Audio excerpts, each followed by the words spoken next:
Jacory Croskey-Merritt. What a monster this kid could be. There's no guarantee with Kroski Merritt. He was one of the last picks in the draft. He was in the 7th round. Pick 245. How you expect a guy going at pick 245 to be any sort of guarantee at all? But what we do know is that the Washington Commanders, led by Adam Peters, one of the best scouts in the game, identified this kid. And we also have a very open running back room in Washington, meaning that, yeah, Brian Robinson Jr. is pretty good. I get it. You got Eckler there, but this is wide open for a talented player that can step up and explode. Now, there's so much behind this kid's college story that makes this a very interesting tale. Before we get into all the little fine details of the situation that he's in and his value and what I expect and his draft capital and all that, I will say that he is being compared to by Commander fans as maybe the next Alfred Morris. And when I watch him, I think of a little Chuba Hubbard meets Alfred Morris meets Austin Eckler. There's a lot of upside here. My expectation is low cost, very little risk, if any at all. You take him at the end of your draft, but you could be. There's a decent percent chance that this kid impresses greatly, and low expectation. He plays like a number 2 fantasy football running back or number 2, 3 or a flex or whatever. But there's upside for tons of, ceiling value here. I could see him being in that Washington offense with the open door, essentially, in my opinion, to grab the job and the talent around him and the supporting cast to make his situation king. I could see a high-end running back too in the best of worlds and situations. Number 1, I've got his game logs for the last 2 years up on screen. At Arizona, transferred to Arizona, carried the ball 13 times for 106 and a touchdown, 8.2 a carry. Smitty, what happened? Did he get injured? Oh my God. This must be an injured player. This was a case of he is 24 years old, truth be told. What's with Harvey being 24, Kroski Merritt being 24? What's going on? I mean, what's with all the 24-year-old running backs in the National Football League? Am I right?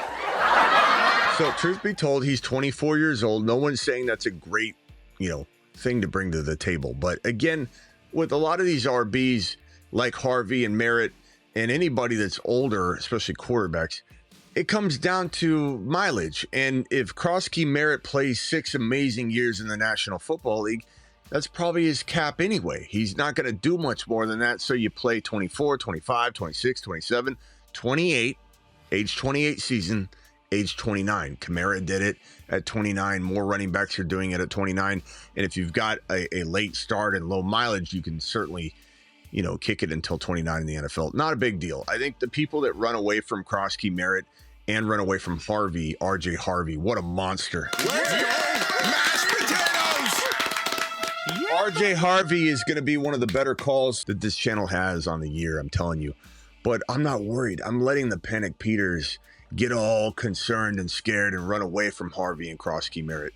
Kroski Merritt, what happened to him? You're asking. Smitty, you still haven't finished your story. He was eligible to play because he's played so many years in college. He played 75 years in college that he actually wasn't, and he played this game by mistake. They had a paperwork error, a clerical error, and he wasn't supposed to be eligible, and he got away with playing 1 game. And there's some story behind filing, with the redshirt year, and it wasn't like he tried to pull a fast one on anybody.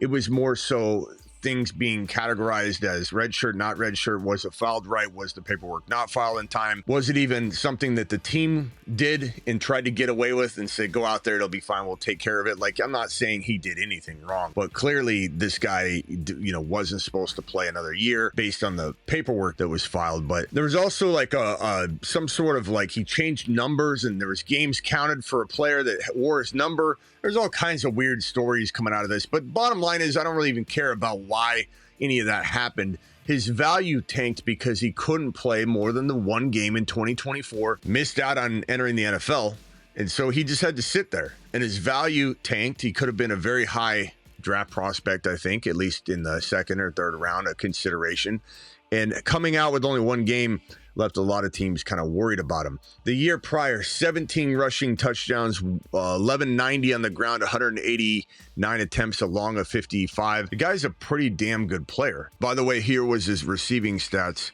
In 2022, he had 13 catches for 167. I mean, he can catch the ball. He can run the ball. And then there was the pandemic year, too, that was in the middle of all this. It was kind of a big mess. So he played this many seasons in college, but the mileage is really low. I mean, you're talking about 433 yards, 470, then 164, 186. You might be saying, okay, it's still concerning, Smitty, that he wasn't able to crack the lineup in all these years. It is what it is. The bottom line is he is where he is now, and he's got a team that believes in him and a pretty nice wide open lane into the starting lineup if he's good enough to take it, if the talent shines through. No guarantees whatsoever. No guarantees that a 7th round pick is going to have the confidence of the team. And if he suffers any sort of injury along the way, this is where the draft capital part comes into play. The team has no investment to wait. They're just going to say, he got hurt, let him go. Well, you know, not that they'll cut an injured player, but just that they're not going to invest in him. They're not going to wait on him. They're not going to try and make sure he gets back to a starting gig.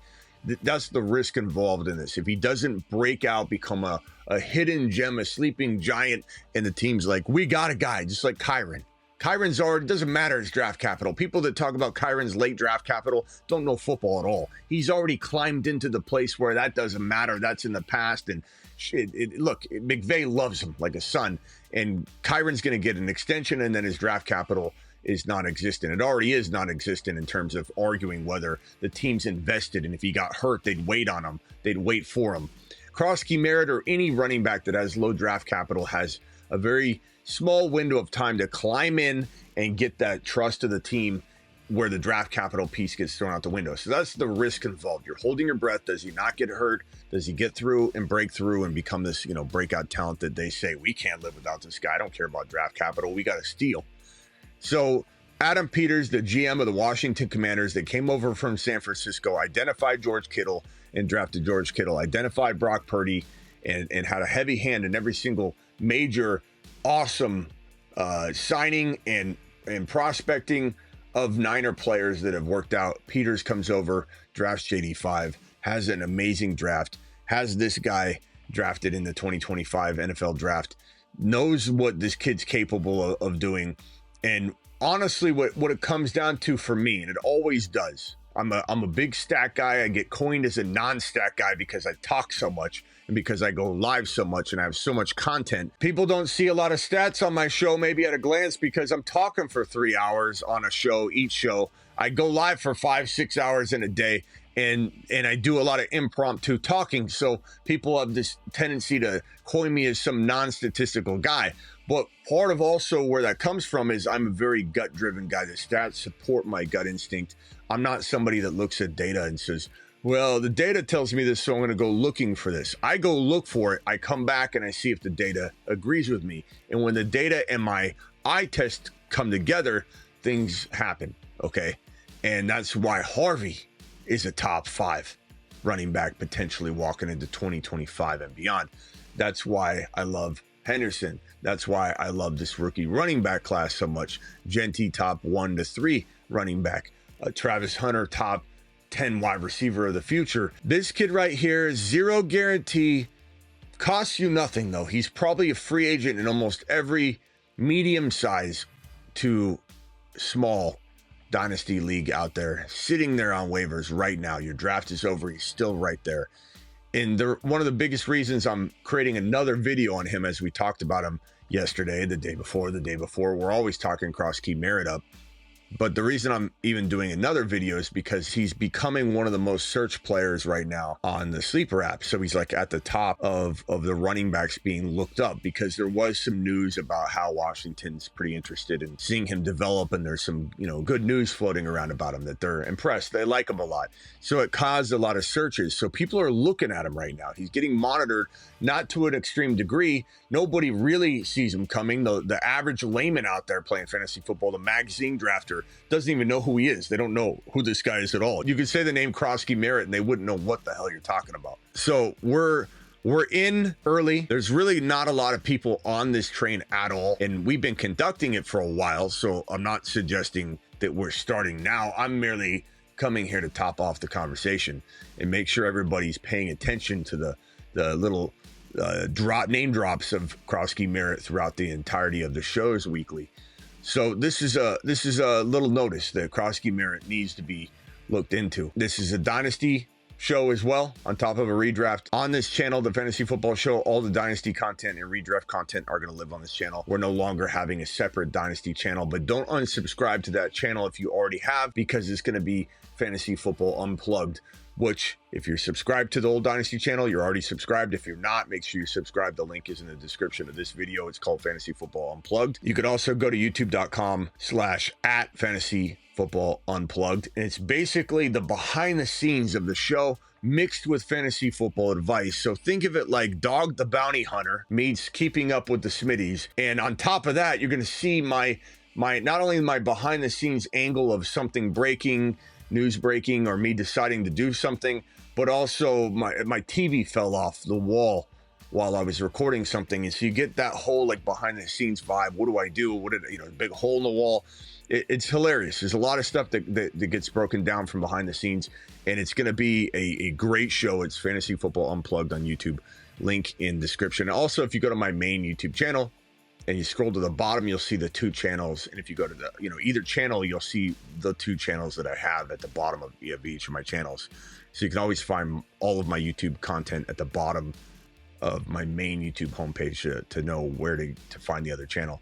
But it's going to be great. But right now, we're going to have all these Dynasty little videos on this channel going forward. So get ready for tons of Dynasty content. The Dynasty content will always include redraft content in it. So you don't ever have to pull up a Kroski Merritt Dynasty video and be like, oh, this doesn't apply to me. I don't play Dynasty. I'm literally hammering both, angles as I go through the information. Not to mention, if you play only redraft for whatever reason, you should try Dynasty. The long-term thought process should also help your short-term thought process. You should be like, okay, if Smitty loves this guy from a long-term perspective, that really helps me know that he likes him in redraft. Or if Smitty likes this guy in redraft, that helps your Dynasty take as well, because there's some now value to that too. But from a long-term perspective, he's out there, he's free. If you can practice squad him, put him on your practice squad or your reserve list, go ahead and throw him on there and grab him. If you're able to pick him up and you got to cut somebody,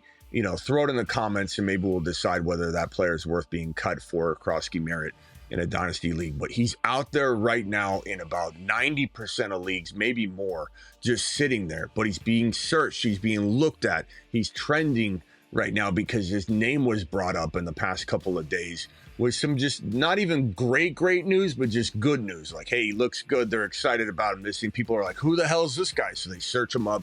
And so he's becoming a little more relevant, but I like him a lot. Costs you nothing. If we're wrong or he ends up just getting hurt and it's not even our fault, nothing happens. He's a final player you add to your roster.